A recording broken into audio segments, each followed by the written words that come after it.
إن الحمد لله نحمده ونستعينه ونستغفره ونعوذ بالله من شرور أنفسنا وسيئات أعمالنا من يهده الله فلا مضل له ومن يضلل فلا هادي له أشهد أن لا إله إلا الله وحده لا شريك له وأشهد أن محمدا عبده ورسوله صلى الله عليه وعلى آله وصحابته أجمعين ومن تبعهم بإحسان إلى يوم الدين يا أيها الذين آمنوا اتقوا الله حق تقاته ولا تموتن إلا وأنتم مسلمون يا أيها الناس اتقوا ربكم الذي خلقكم من نفس واحدة وخلق منها زوجها وبث منهما رجالا كثيرا ونساء واتقوا الله الذي تساءلون به والأرحام إن الله كان عليكم رقيبا يا أيها الذين آمنوا اتقوا الله وقولوا قولا سديدا يصلح لكم أعمالكم ويغفر لكم ذنوبكم ومن يطع الله ورسوله فقد فاز فوزا عظيما أما بعد Ikhwani fid din, jamaah salat Jumat kaum muslimin yang saya cintai dan saya muliakan. Rahimani wa rahimakumullah. Semoga Allah Subhanahu wa taala senantiasa mencurahkan rahmatnya kepada kita sekalian. Para ulama menjelaskan, sesungguhnya iman itu dapat memiliki hasil. Bahkan harus iman kita membuahkan hasil. Apa hasil daripada keimanan kita? Rasa manis yang bisa dikecap oleh hati kita, sebagaimana manisnya madu bisa dirasakan oleh lidah kita. Dan ketika fisik seseorang lagi terganggu kesehatannya, madu yang manis terasa hambar. Begitu pula apabila hati kita sedang sakit karena dosa-dosa dan kemaksiatan yang kita lakukan, maka kita tidak bisa merasakan manisnya keimanan. Lalu apa artinya jemaah sekalian manisnya keimanan itu? Imam An-Nawawi rahimahullah menjelaskan, manisnya keimanan mencakup 3 makna. Yang pertama, istilzadzu ta'at, merasa lezat dalam ketaatan. Artinya, orang yang telah merasakan manisnya iman, ibadah baginya terasa nikmat. Ibadah baginya bukan sebuah beban yang menghimpit hidupnya. Dia tidak merasa ibadah itu berat, bahkan dia merasa nikmat. Dan orang seperti ini jemaah sekalian, kalau seandainya dia terjerumus dalam maksiat, hatinya tidak nyaman. Dia ingin segera keluar dari lumpur maksiat tersebut. Yang kedua, kata Imam Nawawi rahimahullah,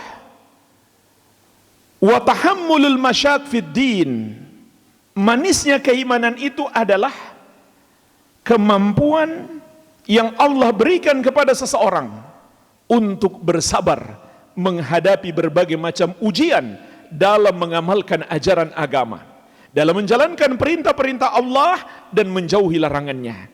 Karena jemaah sekalian, adanya ujian dalam keimanan itu sunnatullah, sudah merupakan ketetapan Allah Subhanahu wa taala. Ahasiban nasu ayyutraku ayyakulu amanna wa hum la yuftanun? Apakah manusia mengira mereka akan dibiarkan begitu saja mengatakan atau mengklaim kami sudah beriman padahal mereka belum diuji? Artinya jemaah sekalian, setiap orang yang beriman akan diuji oleh Allah Subhanahu wa taala apakah imannya benar atau tidak. Maka orang yang telah merasakan manisnya iman, dia memiliki kemampuan untuk menghadapi berbagai macam ujian dalam keimanan. Tetapi orang yang belum sampai pada manisnya keimanan, ketika dia diuji dalam mengamalkan perintah Allah dan menjauhi larangannya, maka bisa jadi dia meninggalkan perintah-perintah Allah, kemudian melakukan apa yang Allah larang. Sebagaimana Allah kabarkan kepada kita, Ini adalah sifat orang-orang munafik yang hanya mengaku beriman di lisan mereka, sementara hati mereka belumlah beriman kepada Allah Subhanahu wa taala. Wa minan nasi may yaqulu amanna billahi fa idza udhiya fillah ja'ala fitnatan nas ka'adzabillah. Allah sebutkan tentang orang-orang munafik. Di antara manusia ada yang mengatakan kami sudah beriman kepada Allah, namun tatkala dia diuji di jalan Allah, dia disakiti di jalan Allah, maka dia jadikan gangguan manusia seperti azab Allah. Maksudnya demi selamat dari gangguan manusia, dia pun meninggalkan perintah Allah atau melakukan apa yang Allah larang. Karena bisa jadi jemaah sekalian, tatkala kita menaati Allah Subhanahu wa taala, menjalankan perintahnya dan menjauhi larangannya, akan ada orang-orang yang tidak suka kepada kita, dan bahkan bisa jadi itu keluarga kita sendiri, tetangga kita, masyarakat kita. Maka itu termasuk ujian dalam keimanan, sehingga kita harus sabar. Dan yang ketiga, kata Imam Nawawi rahimahullah, wa itharu dzalika ala a'radid dunya. Orang yang telah merasakan manisnya iman, dia lebih mementingkan ridho Allah Subhanahu wa taala daripada semua kenikmatan dunia.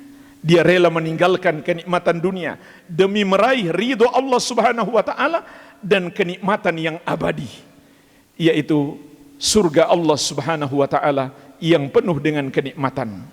Dan itu mudah dia lakukan, Allah berikan kemudahan-kemudahan karena dia telah merasakan manisnya iman di dalam hatinya. Lalu pertanyaannya jemaah sekalian, bagaimana caranya kita menggapai manisnya iman di hati kita? Maka Rasulullah SAW telah membimbing kita. Beliau bersabda, "Thalathun man kunna fihi wajada bihinna halawatal iman." Ada 3 hal, barang siapa memilikinya, dia akan merasakan manisnya iman. Yang pertama adalah ayyakunallahu wa rasuluhu ahabba ilaihi mimma siwahuma. Hendaklah dia jadikan Allah dan Rasulnya lebih dia cintai daripada selain keduanya. Inilah jemaah sekalian jalan yang pertama agar Allah menganugerahkan kepada kita manisnya iman, lezatnya ibadah di dalam hati kita, dan kesabaran dalam menjalankan perintahnya serta menjauhi larangannya, serta lebih mementingkan keridhoannya daripada kenikmatan dunia. Maka hendaklah kita jadikan Allah dan Rasulnya lebih kita cintai daripada apapun, daripada siapapun. Mencintai Allah jemaah sekalian adalah ibadah yang sangat agung.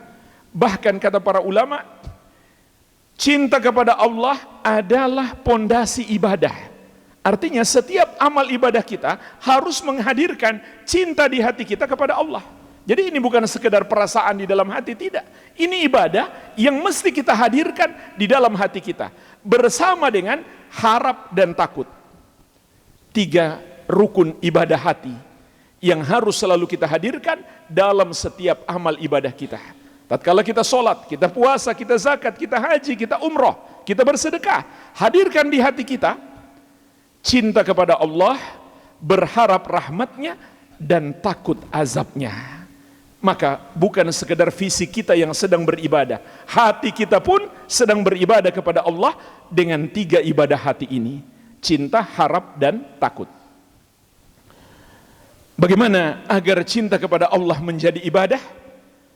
Hendaklah kita cinta kepada Allah dengan kecintaan yang paling besar, disertai dengan pengagungan terhadapnya dan ketundukan terhadap semua ketetapannya, baik ketetapan syariat maupun ketetapan takdir. Oleh karenanya cinta seperti ini jemaah sekalian tidak boleh diberikan kepada selain Allah. Kalau diberikan kepada selain Allah berarti itu ibadah kepada selain Allah, sehingga itu termasuk dosa syirik besar. Karena menyembah kepada selain Allah itulah dosa syirik besar yang paling berbahaya. Allah mengabarkan kepada kita, wa minan nasi may yattakhidhu min dunillahi andada yuhibbunahum kahubbillah. Di antara manusia dahulu, yaitu orang-orang musyrik jahiliyah, ada yang menjadikan makhluk-makhluk sebagai sekutu bagi Allah, mereka persekutukan Allah dengan makhluk tersebut. Caranya bagaimana? Yuhibbunahum kahubbillah. Mereka mencintai makhluk-makhluk itu seperti cinta mereka kepada Allah Subhanahu wa taala. Maka ayat ini mengabarkan ini termasuk kesyirikan orang-orang musyrik dahulu. Kemudian Allah tegaskan, walladzina amanu asyaddu hubban lillah. Adapun orang-orang yang beriman lebih kuat cinta mereka kepada Allah daripada orang-orang musyrik itu. Jemaah sekalian, Allah Subhanahu wa taala dialah yang maha baik lagi maha indah. Kenapa kita begitu mencintai orang tua kita? Mencintai pasangan kita?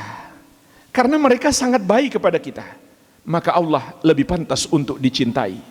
Dialah yang maha baik, dialah yang maha indah. Segala kebaikan yang ada pada kita datang darinya, maka dia yang paling pantas untuk dicintai. Kemudian setelah cinta kepada Allah, yang berikutnya yang harus lebih kita cintai adalah Nabi Muhammad sallallahu alaihi wa ala alihi wasallam.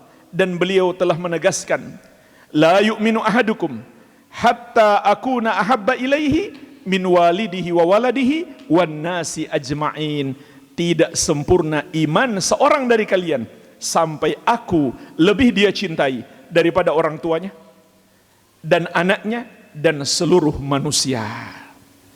Namun jemaah sekalian, cinta kepada Allah dan Rasulnya membutuhkan pembuktian. Cuma mengaku cinta saja, cuma ada di dalam hati kita saja tanpa dibuktikan, maka cinta itu belum benar. Kalau sudah dibuktikan, barulah menjadi cinta yang benar yang diterima oleh Allah Subhanahu wa taala. Bagaimana pembuktiannya? Pembuktiannya adalah dengan berusaha meneladani Nabi Muhammad sallallahu alaihi wa ala alihi wasallam.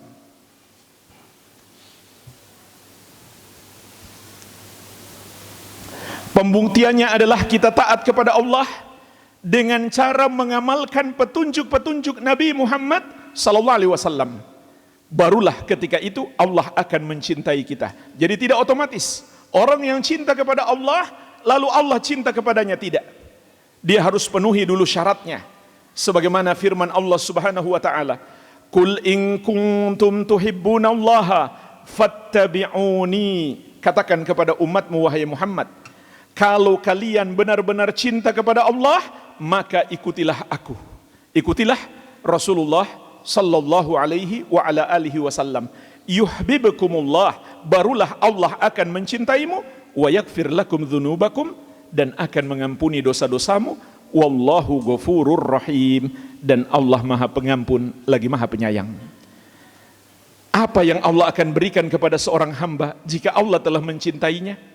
Dalam hadis qudsi Allah Subhanahu wa taala berfirman, "Fa idza ahbabtuhu fa kuntu sam'ahu alladhi yasma'u bihi wa basarahu alladhi yubsiru bihi wa yadahu allati yabtishu biha wa rijlahu allati yamshi biha." Apabila aku telah mencintainya, maka akulah pendengarannya yang dia gunakan untuk mendengar, akulah penglihatannya yang dia gunakan untuk melihat, akulah tangannya yang dia gunakan untuk memegang, dan akulah kakinya yang dia gunakan untuk melangkah.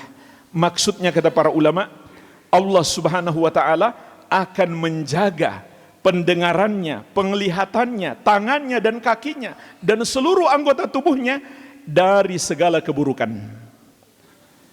Kemudian kata Allah, wala in sa'alani la u'tiyannahu wala in ista'adzani la u'idzannahu. Apabila hamba yang aku cintai itu meminta sesuatu kepadaku, pasti aku kabulkan. Apabila dia mohon perlindungan kepadaku, pasti aku lindungi. Inilah hamba yang Allah cintai. Apapun yang dia inginkan, pasti Allah kabulkan. Maka untuk bisa meraih cinta Allah dengan meneladani Rasulullah sallallahu alaihi wasallam. Disinilah jemaah sekalian pentingnya kita belajar, menuntut ilmu agama, mengetahui petunjuk-petunjuk Nabi Muhammad sallallahu alaihi wasallam untuk kemudian kita amalkan. Kalau kita nggak belajar, nggak mungkin kita bisa mengamalkannya. Jangan-jangan yang bukan petunjuk Nabi sallallahu alaihi wasallam kita mengira itu petunjuk beliau. Padahal itu cuma adat istiadat, cuma warisan budaya turun-temurun yang belum tentu benar. Bisa benar, bisa salah. Maka kita perlu belajar untuk memastikan apa yang kita amalkan sesuai petunjuk Nabi Muhammad sallallahu alaihi wa ala alihi wasallam. Dan beliau telah mengingatkan kita, man amila amalan laisa alaihi amruna fahuwa raddun. Barang siapa mengerjakan satu amalan yang tidak sesuai petunjuk dari kami, maka amalan tersebut tertolak. Kenapa ditolak? Karena itu bukan amalan yang Allah cintai apabila tidak sesuai petunjuk Nabi sallallahu alaihi wa ala alihi wasallam. Jalan yang kedua untuk meraih manisnya keimanan, kata Nabi sallallahu alaihi wasallam, wa an yuhibbal mar'a la yuhibbuhu illa lillah. Hendaklah dia mencintai orang lain, tidaklah dia mencintainya kecuali karena Allah Subhanahu wa taala. Inilah jemaah sekalian, jalan yang kedua agar kita meraih manisnya iman di dalam hati kita, agar ibadah terasa nikmat, agar kita mampu menanggung beban-beban dalam mengamalkan agama, dan agar kita lebih mementingkan ridho Allah daripada kenikmatan dunia. Kata Nabi SAW, hendaklah kita cinta kepada orang lain karena Allah. Caranya bagaimana?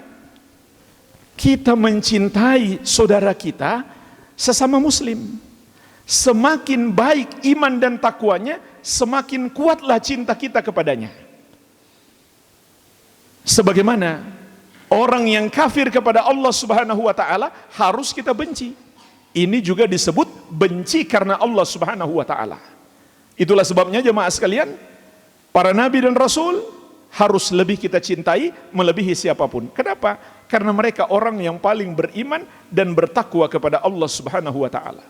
Begitu pula para sahabat Nabi Muhammad sallallahu alaihi wasallam wajib kita cintai, karena mereka adalah generasi umat ini yang paling kuat imannya, yang paling baik amal solehnya, yang Allah telah kabarkan dalam Al-Quran, mereka adalah generasi yang Allah ridhoi, dan generasi berikutnya akan mendapatkan ridho Allah kalau mengikuti mereka. Sebagaimana firman-Nya, was-sabiqunal awwaluna minal muhajirin wal ansar walladzina tabauhum bi ihsan radhiyallahu anhum wa radu an. Orang-orang yang pertama masuk Islam, yaitu sahabat-sahabat al-muhajirin dan al-ansar, dan orang-orang yang mengikuti mereka dengan baik, maka Allah ridho kepada mereka dan mereka pun ridho kepada Allah Subhanahu wa taala.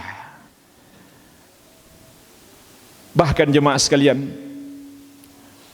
ulama 4 mazhab sepakat, orang yang membenci sahabat Nabi sallallahu alaihi wasallam maka dia menjadi kafir. Kenapa? Karena Allah mengabarkan dalam Al-Quran kecintaannya dan keridhaannya kepada mereka. Lalu tiba-tiba ada seorang muslim membenci mereka, berarti dia menentang Allah, berarti dia mendustakan Allah. Dan juga karena Allah mengabarkan itu sifatnya orang-orang kafir, liyaghidha bihimul kuffar.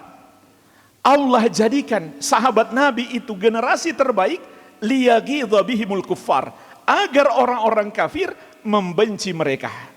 Sehingga kata Imam Ibnu Katsir rahimahullah dalam tafsir beliau, berdasarkan ayat ini Imam Malik rahimahullah menganggap orang-orang Syiah itu kafir, bukan muslim, karena mereka membenci sahabat-sahabat Nabi Muhammad sallallahu alaihi wa ala alihi wasallam. Padahal kekafiran orang-orang Syiah itu bukan hanya benci sahabat Nabi sallallahu alaihi wasallam, kekafiran mereka sangat banyak. Yang paling parah adalah mereka menuhankan Ali bin Abi Thalib radhiyallahu anhu, menuhankan cucu Nabi sallallahu alaihi wasallam Al-Husain radhiyallahu anhu. Tentu Ali bin Abi Thalib dan Al-Husain tidak ridho dengan perbuatan mereka. Banyak lagi dosa kesyirikan dan kekufuran yang mereka lakukan.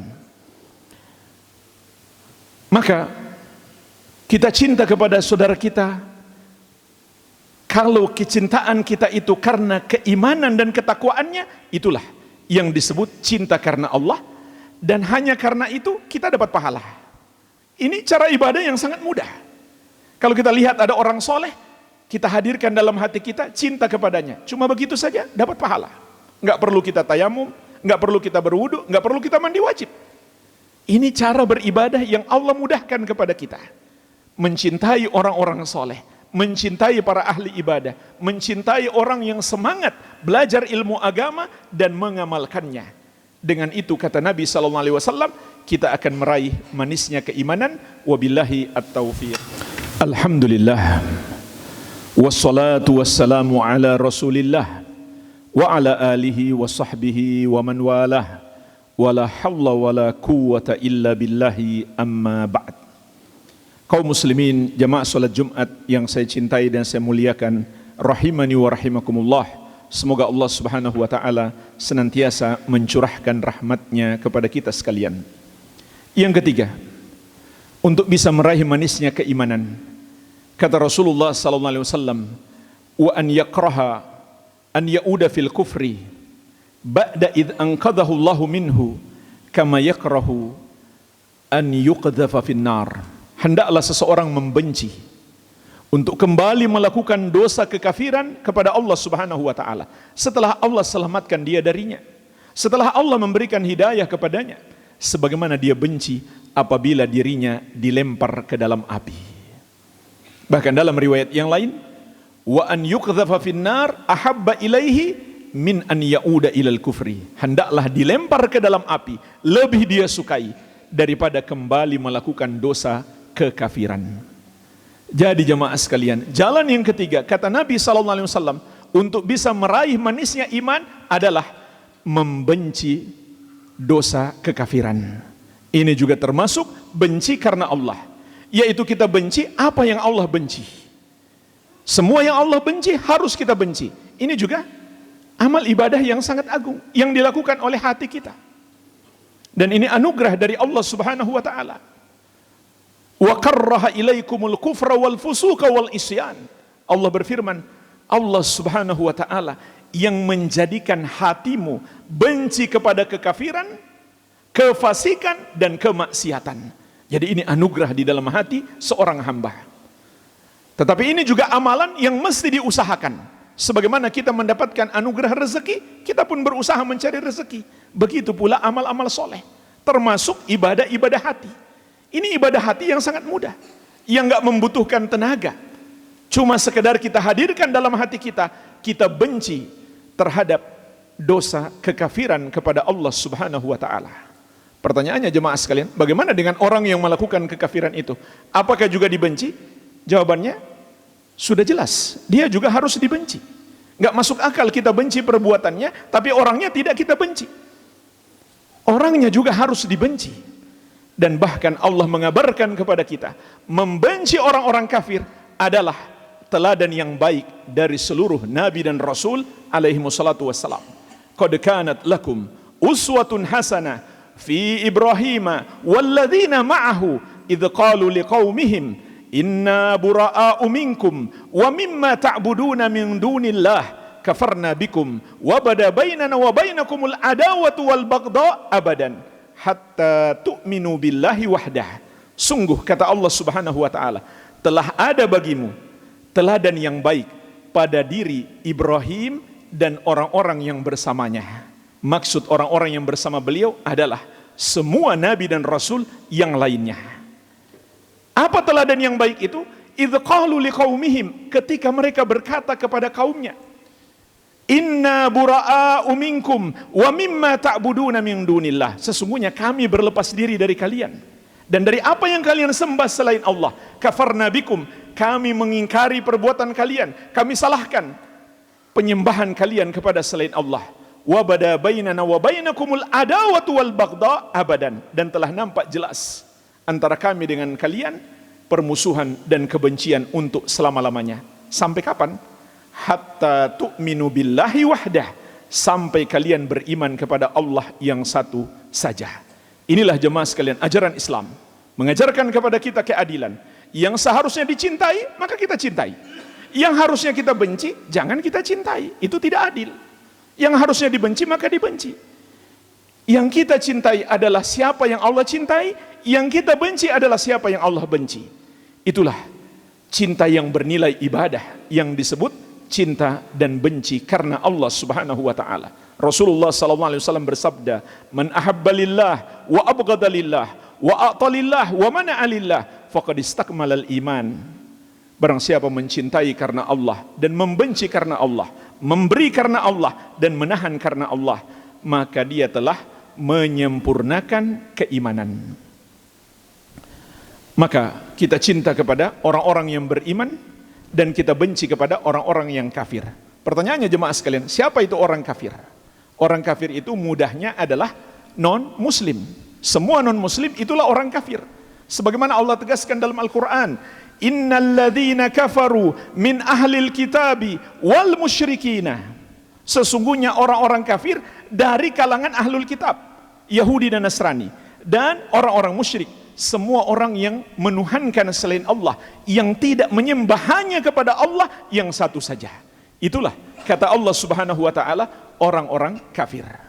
Wajib bagi kita membenci mereka, karena Allah benci kepada mereka karena dosa terbesar yang mereka lakukan, yaitu berbuat dosa kekafiran dan kesyirikan kepada Allah Subhanahu wa taala. Dan membenci tidak sama dengan menzolimi. Menzolimi orang kafir dilarang di dalam syariat.